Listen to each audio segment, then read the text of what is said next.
अगला सवाल है जी कि आपकी नज़र में अहले सुन्नत के उलमा और काबरीन में दौर जदीद के अंदर कौन कौन सी शख्सियात हैं जिन्होंने मोहब्बत अहले बैत को इल्मी सतह पर मुतारफ़ करवाया है? दौरे कदीम में तो सारे ही हैं जी मुहद्दिसीन लेकिन उसमें टॉप ऑफ द लिस्ट इमाम हाकिम है, निशापुरी अल-मुतवफ़ा 405 हिजरी, जिन्होंने अल-मुस्तदरिल हाकिम लिखी है। इमाम निसाई हैं, अल-मुतवफ़ा 303 हिजरी। दौरे जदीद के अंदर अहले बैत की जो मोहब्बत के इमाम हैं ना जी, अरब के अंदर शेख नासरुद्दीन अलबानी है। सिलसिले अहदीस सहिया में उन्होंने अहले बैत के फ़ज़ाइल में वो सारी हदीसें जमा की हैं जिससे नासबियों के पेट में मरोड़ उठता है। और यहाँ पे अजम में शेख ज़ुबैर ज़ई हैं रहिमहुल्लाह ताला, मौलाना मदूदी हैं रहिमहुल्लाह ताला, खिलाफत मलूकियत लिखी उन्होंने। लेकिन इन सब से ऊपर अगर कोई बंदा है ना तो मौलाना इसहाक़ साहब है रहिमहुल्लाह। मौलाना इसहाक़ साहब जो है ना जी, दलेर आदमी थे, वन मैन आर्मी थे, इसमें कोई शक नहीं है। उन्होंने सच्चाई बयान करने का हक अदा किया। आप देख लें, कोई फ़िरका उनके पीछे नहीं था, सारे मुखालिफ थे। अपने फ़िरके के 40 उलमा ने उनको अपने फ़िरके से भी निकाल दिया, लेकिन उन 40 मौलवियों की वो औकात भी नहीं है जो सूरतुल राफ की आयत नंबर 175 में उलमा सू के लिए लफ्ज़ इस्तेमाल किया गया, इन्वर्टेड कॉमा में। लेकिन मौलाना इसहाक़ साहब को पूरी दुनिया जानती है, ठीक है। तो मौलाना इसहाक़ साहब फौत हुए ना जब, तो मुझे कई लोगों ने मैसेज किए, और जी भौंकने वाली ज़ुबान हमेशा के लिए बंद हो गई। तो मैंने उनको जवाब में लिखा कि ज़ुबानें तुम्हारे बुज़ुर्गों की बंद हुई हुई हैं। मौलाना इसहाक़ साहब की ज़ुबान क़यामत तक यूट्यूब में ज़िंदा रहेगी अल्हम्दुलिल्लाह, इंशाअल्लाह। हज़ारों लोग हैं जो मौलाना इसहाक़ की वफ़ात के बाद उनसे इंट्रोड्यूस हुए हैं। आप आम मुसलमान से पूछें, इब्न तैमिया को जानते हो? अहले हदीस के अलावा कोई नहीं जानता होगा। बरेलवी जो जानता होगा ना, वो साथ उसके साथ लानतें जो लगाएगा ना, वो आपको बताएगा। लेकिन मौलाना इसहाक़ के बारे में पूछें, बरेलवी से पूछ लें, देवबंदी से पूछ लें, अहले हदीस से पूछ लें, शिया से पूछ लें, तो अरूज किसको मिला हुआ है? मौलाना इसहाक़ को। तो शेखुल इस्लाम तो वो हुए फिर। अच्छा, तो ज़ुबैर ज़ई साहब को भी यानी ना इस तरह लोगों ने टेक्स्ट मैसेज किए। अली नकवी साहब बैठे हुए, इन्होंने मुझे खुद बताया। क्यों जी शाह जी? तो ज़ुबैर ज़ई साहब ने क्या कहा था? ज़ुबैर ज़ई साहब ने 28 अगस्त 2013 को मौलाना इसहाक़ की वफ़ात हुई, तो ज़ुबैर ज़ई साहब ने फ़ोन पे अली नकवी साहब को कहा कि यार ये मेरे शागिर्द भी मुझे भेज रहे हैं इस तरह की बातें, ये ऐसा नहीं करना चाहिए, देखो यार कल को हमने भी मर जाना है, यही कहा। तो 1 महीने के बाद वो कौमे में चले गए थे और 2-2.5 महीने कौमे में रह के वो फौत हो गए। मौलाना इसहाक़ फौत हुए 28 अगस्त 2013 और ज़ुबैर ज़ई साहब 10 नवंबर 2013। सितंबर, अक्टूबर, नवंबर 2.5 हैं, हाँ फौत हो गए। हाँ, लेकिन वो फौत हुए ना, अलबत्ता कौमे में तो वो चले गए थे 2 हफ्ते बाद ही। तो वो बात एक उन्होंने सोचा भी नहीं होगा कि यार मैं जो बात कर रहा हूँ ये पूरी हो जानी है। वो 78 साल की उम्र में फौत हुए हैं, ज़ुबैर ज़ई साहब 57 साल की उम्र में फौत हो गए। यानी हमारे हिसाब से तो 20-21 साल उनको मिलने चाहिए थे, देखे ना। लेकिन अल्लाह की अपनी मर्जी है कि अल्लाह ताला किसको कितना टाइम देता है और वो उस टाइम में कितना कुछ कर जाता है। तो मुझे ये शर्फ हासिल है कि मैंने दोनों के जनाजे भी पढ़े और दफनाने तक शामिल रहा हूँ। मेरे लिए आमुल हुज़्न का साल है, गम वाला। जैसे वो नबी इस्लाम के लिए आमुल हुज़्न था ना, सैयदा खदीजा की वफ़ात और जनाब अबी तालिब की वफ़ात, एक साल में 2 शफीक आपके पुष्ट पनाह फौत हुए। तो हमारे लिए आमुल हुज़्न 2013 का साल। लेकिन अल्लाह का शुक्र है, मौलाना इसहाक़ साहब अभी भी वीडियो लगाते हैं तो ज़िंदा ही हैं अपनी तालीमात में, ठीक है। तो वो तो इंशाअल्लाह ताला उनकी तालीमात लोग देख रहे हैं। और कितने लोग हैं जो उनकी वफ़ात के बाद वो कहते हैं हम तो जानते भी नहीं थे, हमने बाद में वीडियोस देखी हैं। और हमें पता चला कि यार ये बंदे ने इतना बड़ा काम किया, तो मैं यानी पहला नंबर जिस बंदे को दूंगा ना वो मौलाना इसहाक साहब है। और ये मैं पहला नंबर सिर्फ मुताखरीन में नहीं दे रहा, मैं मुतकद्दिमीन और मुताखरीन दोनों को जमा करके पहला नंबर मौलाना इसहाक साहब को दूंगा, क्योंकि सदियों की एक गिरावट थी, सदियों की एक हक के ऊपर मट्टी डालने वाला मामला था। और कुल्लु हिज़्ब बिमा लदैहिम फरिहून, हर फ़िरका अपने ऊपर खुश था।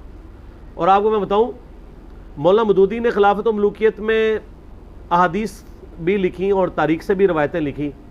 मैंने उसका दिफा इन 72 अहादीस वाले पम्फलेट में, जिसमें 200 रवायतें की है, मौलाना इसहाक साहब ने खिलाफत व मलूकियत का दिफा किया। और मौलाना इसहाक साहब मदूदी साहब के बड़े करीबी स्टूडेंट्स में से थे। 1962 में मदूदी साहब के साथ हज किया हुआ है, मौलाना मदूदी के साथ मौलाना इसहाक साहब ने। उनके जनाजे पे मुझे उनके क्लास फेलो मिले, उनकी उम्र भी 70+ थी मौलाना इसहाक साहब के जनाजे पे। तो वो मुझे कहने लगे कि बेटा वड्डा बंदा वड्डा ही होता है, भावें छोटा भी होवे, कि बड़ा आदमी बड़ा ही होता है, वो छोटी उम्र से ही बड़ा होता है। तो मैंने कहा कैसे? उनका ये जो मौलवी साहब है ना, हम इसको बचपन से ही मौलवी कहते हैं। कहते हैं ये जब 5वीं क्लास में पढ़ते थे ना, हम लोग तो गुल्ली डंडा खेलते थे ना, तो मौलवी साहब जो है ना, उसके एक हाथ में किताब होती थी और वो अपने बैल के ऊपर वो जो पीछे हल चलाते हैं उस पर चढ़े हुए होते थे और ज़मीन में हलवाई भी करते थे और किताब भी पढ़ते थे। अल्लाह। और किताबें अरबी फ़ारसी तो उन्होंने बचपन में सीख ली हुई थी, ये उनकी मादरी ज़ुबान की तरह थी, अरबी और फ़ारसी। तो बाकी फिर पीछे क्या रह गया? उर्दू उनको वैसे ही आती थी, पंजाबी तो माशाल्लाह उन जैसी किसी की है नहीं थी, इंग्लिश भी आती थी क्योंकि वो दुनियावी पंजाब यूनिवर्सिटी से डिग्री होल्डर भी थे, पोजीशन होल्डर भी थे। तो वो कहते हैं वड्डा बंदा वड्डा ही होता है। तो ज़ाहिर है इतना बड़ा बंदा एक बतदरीज एफर्ट के बाद एक बंदा एक लेवल तक पहुंचता है।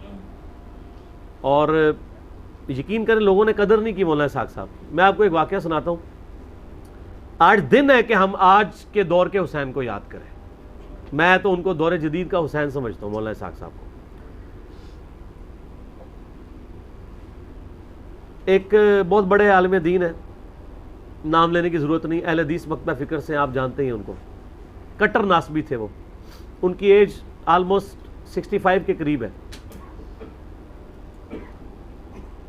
मौलाना इसहाक साहब की वफ़ात से कुछ अर्सा पहले उनका तारुफ हुआ और कहते हैं तारुफ इस तरह हुआ कि मेरी बेटी ब्याही हुई थी सऊदीया में, मक्के के अंदर।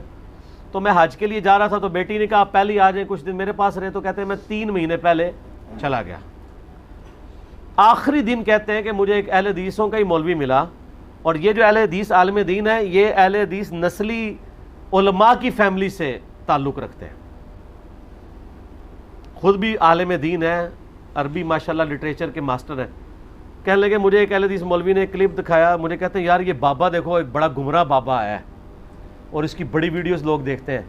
कहते हैं मैं जानता भी नहीं था मौलाना इसहाक साहब को। कहते हैं मैंने जब वीडियो देखी ना, तो मैंने उनकी यानी जो अंदाज़े बयान और उनके रेफरेंसेस और फिर जिस अरबी को पंजाबी में जिस तरह वो ट्रांसलेट करते हैं फिलबदी अप्रोप्रिएट वर्ड्स के साथ, मैं उनसे बहुत मुतासिर हुआ।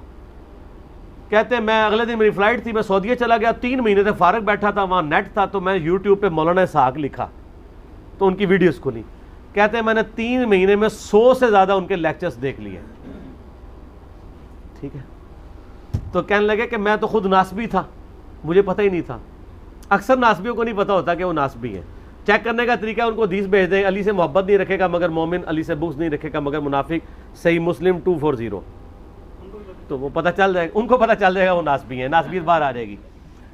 नासबी चेक करने का मदनी फार्मूला। अच्छा